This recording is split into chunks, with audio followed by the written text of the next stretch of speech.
రేవంత్ రెడ్డి సార్‌కి సీతక్క అంటే ఒక తోడబుట్టు ఎట్లా చూస్తారో వాళ్ళిద్దరికి అంత ప్రేమ ఒకరి మీద ఒకరికి వాళ్ళు క్లోజ్ కూడా.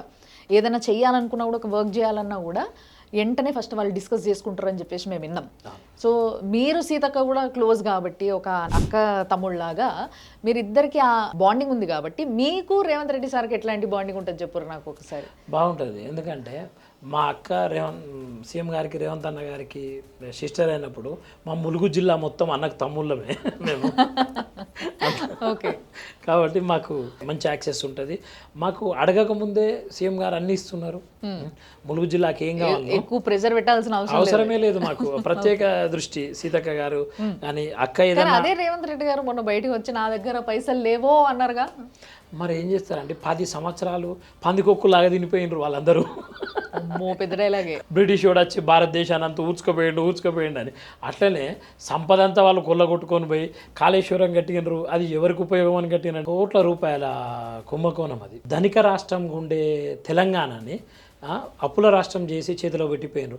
ఆ రోజు నుంచి 10 సంవత్సరాల కాలంలో వాళ్ళు కనీసం రేషన్ కార్డులు కూడా ఇవ్వలేదు.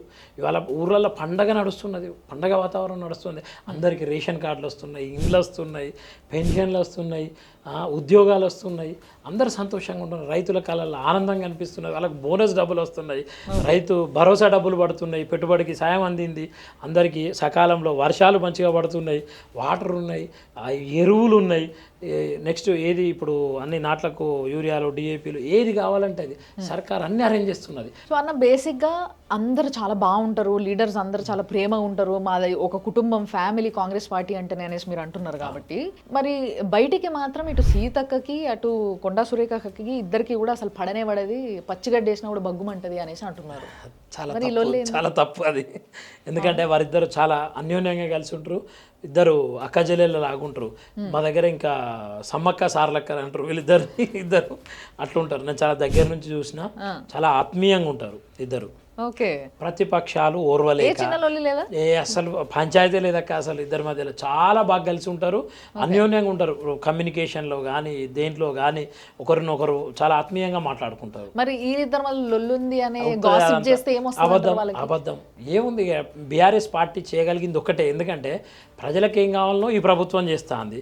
వాళ్ళు ఏం చేస్తారు, ప్రతిపక్ష పాత్రను కూడా కోల్పోయి ఈ యొక్క సోషల్ మీడియా వేదికను ఎంచుకొని ఇటువంటి ట్వీట్లు పెట్టడము, లేదంటే న్యూస్ స్ప్రెడ్ చేయడము, రాంగ్ న్యూస్ని, ఇవే వాళ్ళ లక్ష్యం.